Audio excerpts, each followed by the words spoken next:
हावड़ा नगर पालिका के संबंध में कुछ विभाजन करने का निर्णय लिया है। पश्चिम बंगाल की विधानसभा द्वारा पारित बिल मेरे समक्ष विचाराधीन है।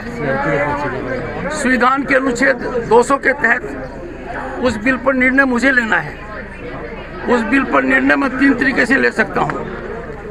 एक, बिल को स्वीकार कर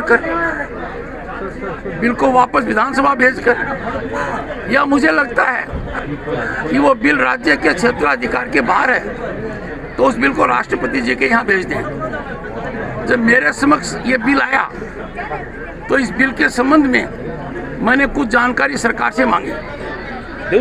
24 नवंबर को विस्तृत रूप से मैंने सरकार से जानकारी मांगी। वो जानकारी 24 नवंबर से आज तक नहीं है। ये अत्यंत दुर्भाग्यपूर्ण और चिंता का विषय है कि ऐसी परिस्थिति में एक तरफ तो विधानसभा अध्यक्ष की यहाँ से जानकारी नहीं आ रही है और दूसरी तरफ वो सार्वजनिक बयानबाजी कर रहे हैं कि राज्यपाल ने बिल को रोक रखा है। I don't appreciate this. मैं आग्रह करूंगा विधानसभा अध्यक्ष से वो अपने पद की गरिमा रखें। राजभवन से जो जानकारी मांगी गई है 24 नवंबर को, वो यथाशीघ्र मुझे उपलब्ध कराएं। जानकारी का एक प्रमुख आधार यह है कि 2015 में एक जानकारी सरकार से मांगी। 24 नवंबर को विस्तृत रूप से मैंने सरकार से जानकारी मांगी। वो जानकारी 24 नवंबर से आज तक नहीं है। ये अत्यंत दुर्भाग्यपूर्ण और चिंता का विषय है कि ऐसी परिस्थिति में एक तरफ तो विधानसभा अध्यक्ष की यहाँ से जानकारी नहीं आ रही है और दूसरी तरफ वो सार्वजनिक बयानबाजी कर रहे हैं कि राज्यपाल ने बिल को रोक रखा है।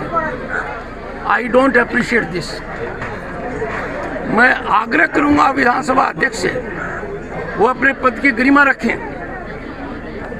राजभवन से जो जानकारी मांगी गई है 24 नवंबर को, वो यथाशीघ्र मुझे उपलब्ध कराएं। जानकारी का एक प्रमुख आधार यह है कि 2015 में एक अध्यादेश के द्वारा सरकार ने बालिका हिस्सा हावड़ा में जोड़ा था। कानून के तहत उन ऑब्जेक्शंस का निपटारा राज्य सरकार के द्वारा होना था।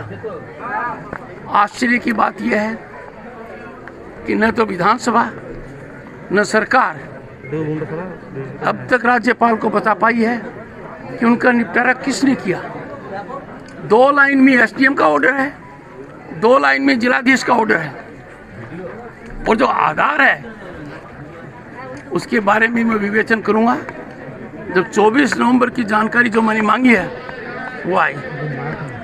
मेरा ये मानना है कि प्रांत में शासन व्यवस्था संविधान के अनुरूप होनी चाहिए, according to rule of law होनी चाहिए।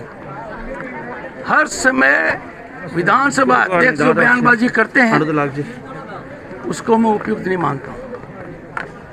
मैं उनसे उम्मीद करता हूँ कि वो अपने पद की गरिमा का ध्यान रखें, अपने दायित्वों का ध्यान रखें, और जो जानकारी मैंने मांगी है 2019 से, वो एक भी जानकारी अब तक नहीं दी गई है।